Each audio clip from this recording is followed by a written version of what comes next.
Hi, how are you? Welcome to another high production video with Greg Martin.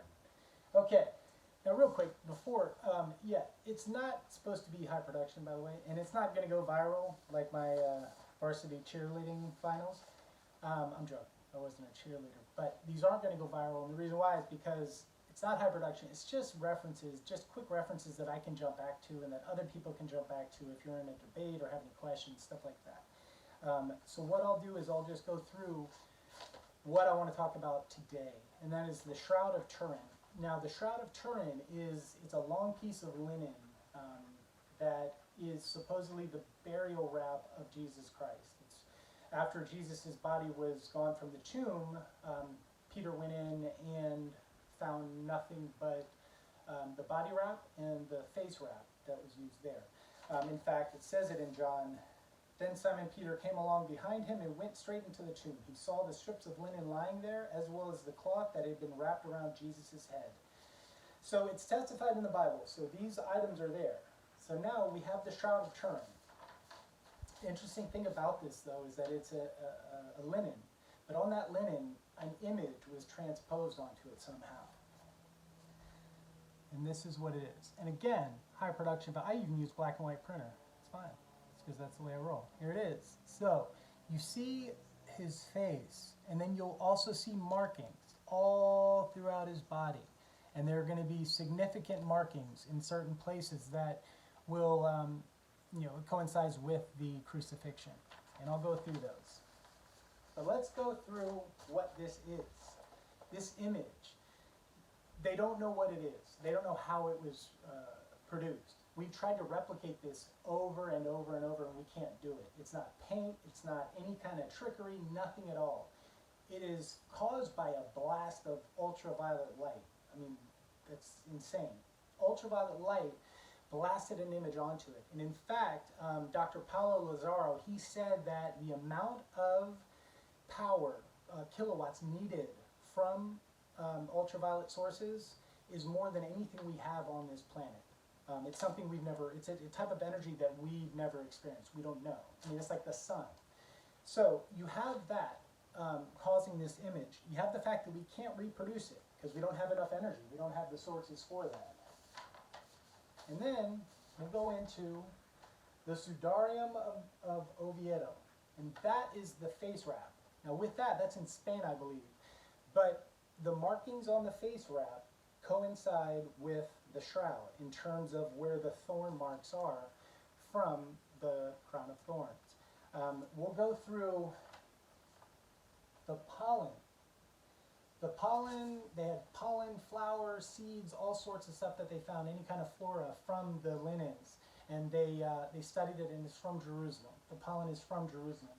And one of the coolest things, I think, as well, is that, and this is relatively recently though, but they would put coins on a dead body to cover the eyes, keep the eyes from opening up. And what we can see is these coins that were placed on his eyes. You can see the imprint of Pontius Pilate on it. So they are what they were referred to as peasant coins.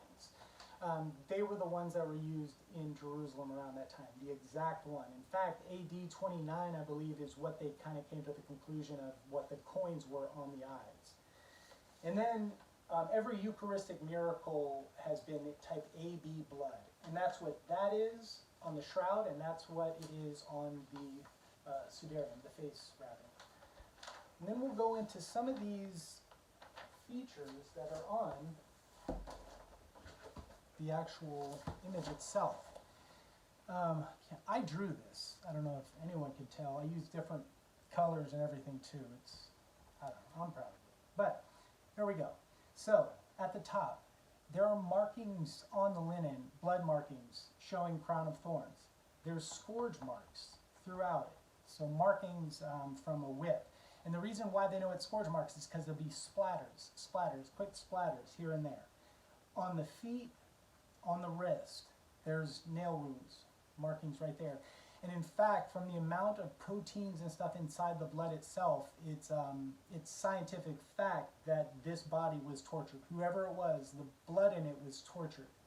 The most compelling piece, I think, though, is the side wound. The side wound they found blood and fluid.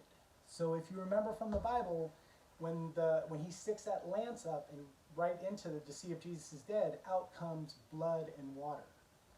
Blood and water. It's right there. I mean, it says it. So that's cool. I mean, that's really interesting.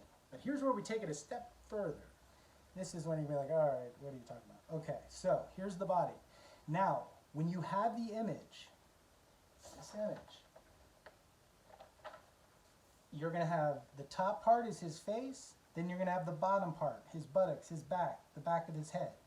The thing is on the linen, the buttocks is not smushed, the back is not smushed, nothing is smushed, meaning it's not against the stone. This body, when that image was transposed up and down onto the linen, the body was levitating. It means it had zero gravity. And I'm not saying that. You can say it was Jesus if you want or not. I'm saying that this body that was in this linen was levitating at the time the image was transposed. Some astrophysicists kind of mention an event horizon. Perhaps this is the witness of an event horizon. And what that is a black hole.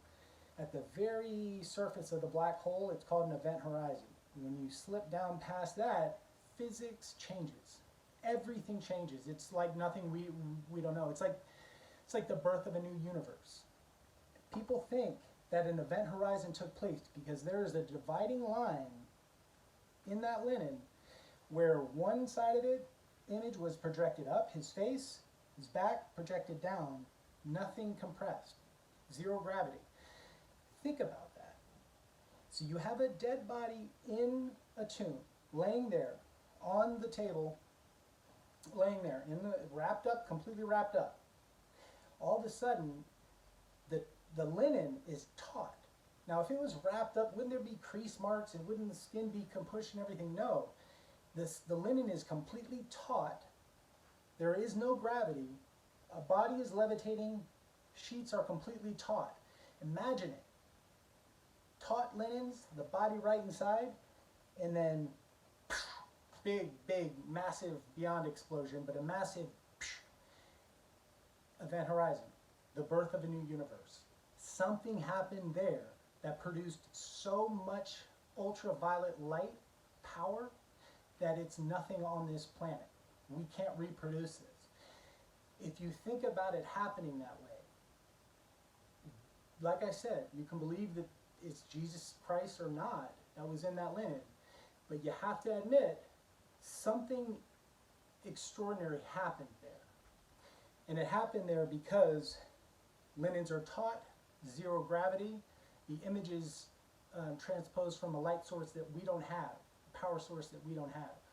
Now you can say it was Jesus or not, but when you go into the fact that the pollen was there, that the Pontius Pilate coins, the dating is correct, the wounds, every one of the wounds, the type of blood, the fact that it was a tortured person that was there, the wound with the blood and fluid.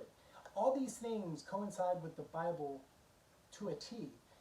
But think about it, the Sudarium Obovieta and the Shroud of Turin, they match. Who would be lying? Who would be putting up these big conspiracies, and for what? Simple logic and reasoning will bring you to this conclusion. The Shroud of Turin is real, and what happened between those sheets? I mean, an event horizon, a new universe, an ascension. It's incredible. It's beyond words. All right.